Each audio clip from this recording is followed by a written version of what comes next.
असम पूर्वोत्तर का राज्य। हाल ही में हुए विधानसभा चुनाव में यहां बीजेपी ने जीत हासिल की है और हेमंत बिस्वा शर्मा सीएम बने हैं।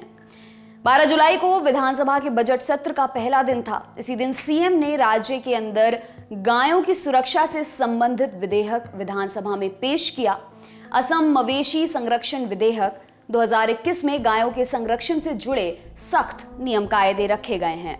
आइए बताते हैं इस विधेयक में आखिर है क्या और बाकी राज्यों से ये गौरक्षा कानून अलग कैसे है। देश के तमाम राज्यों में गौरक्षा से जुड़ा कानून मौजूद है। इसे बनाने की प्रेरणा राज्यों को संविधान के एक नीति निर्देशक तत्व से मिली है। संविधान में बताए गए नीति निर्देशक तत्व राज्यों या केंद्र पर बाध्यकारी तो नहीं है, लेकिन इन्हें बेहतर प्रशासन के सूत्र कहा जा सकता है। इनका वर्णन संविधान के अनुच्छेद 36 से 52 के बीच मिलता है। इनमें से अनुच्छेद 48 कहता है, राज्य कृषि और पशुपालन को आधुनिक और वैज्ञानिक तरीके से संगठित करने का प्रयास करेगा, खासतौर पर गायों, बछड़ों और अन्य दुधारू मवेशियों की नस्लों के संरक्षण, सुधार और वध पर रोक लगाने के लिए कदम उठाएगा। बाकी राज्यों की तरह अब असम में भी गोवध रोकने के लिए कानून लाया जा रहा है। इस विधेयक के मुख्य प्रावधान ये हैं। विधेयक की धारा 7 मवेशियों के परिवहन पर प्रतिबंध में कहा गया है कि वैध परमिट के बिना असम से उन राज्यों में मवेशियों को लाने ले जाने पर बैन होगा जहां मवेशियों के वध पर रोक का कानून नहीं है। ऐसा ना सिर्फ 2 राज्यों के बीच बल्कि लाते ले जाते वक्त अगर असम बीच में पड़ता है तब भी मवेशियों को ले जाने पर रोक रहेगी। ऐसे में पूर्वोत्तर के उन राज्यों के लिए परेशानी खड़ी हो सकती है जहां बिहार, पश्चिम बंगाल और तेलंगाना जैसे राज्यों से बीफ सप्लाई होता है। इन राज्यों में बीफ बैन नहीं है, लेकिन इन राज्यों तक बीफ सप्लाई का रास्ता असम से होकर जाता है। बिना वैध दस्तावेजों के राज्य के भीतर एक जिले से दूसरे में भी ट्रांसपोर्ट नहीं किया जा सकेगा। हालांकि एक जिले के भीतर चराने या खेती के लिए पशुपालन के उद्देश्य से या फिर रजिस्टर्ड पशु बाजारों से मवेशियों को ले जाने के लिए किसी परमिशन की जरूरत नहीं होगी।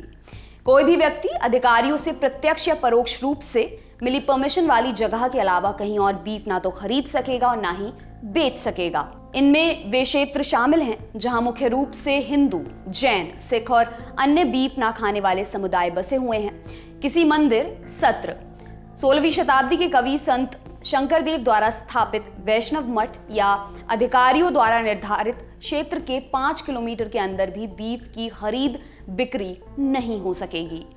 दोषी पाए जाने पर किसी व्यक्ति को कम से कम 3 साल की सजा होगी, जिसे 8 साल तक बढ़ाया जा सकेगा।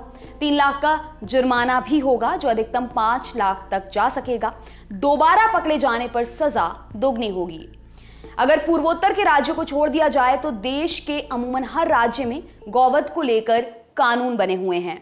कहीं कानून ज्यादा सख्त हैं तो कहीं थोड़े नरम। सख्त कानून वाले राज्यों में कर्नाटक, यूपी, दिल्ली और हरियाणा जैसे राज्य आते हैं। एक नजर इनमें मिलने वाली सजा पर भी। यूपी में गौवध के लिए बनाए गए मूल कानून का पालन ना करने पर 2 साल की सजा या 1000 रुपए जुर्माना या दोनों का प्रावधान है। हालांकि राज्य की योगी आदित्यनाथ सरकार ने अगस्त 2020 में उत्तर प्रदेश गोवध निवारण संशोधन विधेयक 2020 पास किया है। इसमें 10 साल की सजा और 5 लाख रुपए जुर्माने का प्रावधान है। कर्नाटक में 3 से 7 साल की सजा और 50,000 से 5 लाख रुपए जुर्माने का प्रावधान है। हरियाणा में 10 साल की सजा और 1 लाख रुपए जुर्माने का प्रावधान है। दिल्ली में 5 साल तक की सजा और 10,000 रुपए जुर्माना लगाया जाता है। बाकी राज्यों में 6 महीने से 2 साल तक की सजा और 2 से 5,000 रुपए के जुर्माने का प्रावधान है। लेकिन कहीं भी मंदिर या धार्मिक स्थलों से 5 किलोमीटर के एरिया में बीफ बेचे खरीदे जाने जैसा बैन नहीं है। असम के विपक्षी दलों ने भी इस प्रावधान को लेकर आपत्ति जताई है। उन्होंने इसे एक धर्म विशेष को निशाना बनाने वाला बताया है। All India United democratic front के विधायक मोहम्मद अमीनुल इस्लाम ने कहा कि गोवा, मेघालय और नागालैंड जैसे राज्यों में जहां भाजपा सरकार का हिस्सा है वहां भी ऐसा ही सख्त कानून क्यों नहीं लाया जाता। बता दें कि मेघालय और नागालैंड में गोवध को लेकर कोई कानून नहीं है। गोवा में जो कानून है उसमें दोषी पाए जाने पर सिर्फ 6 महीने की सजा और 1000 रुपए जुर्माने का प्रावधान है। वहीं असम के इस प्रस्तावित कानून पर मेघालय के सीएम कोनराड संगमा भी चिंता जता चुके हैं। उन्होंने कहा कि जरूरत पड़ी तो केंद्र सरकार से दखल की मांग भी की जाएगी। आपके लिए खबर लिखी हमारे साथी अमित ने। मेरा नाम है दिव्यांशी। देखते रहिए दी लल्लन टॉप। शुक्रिया।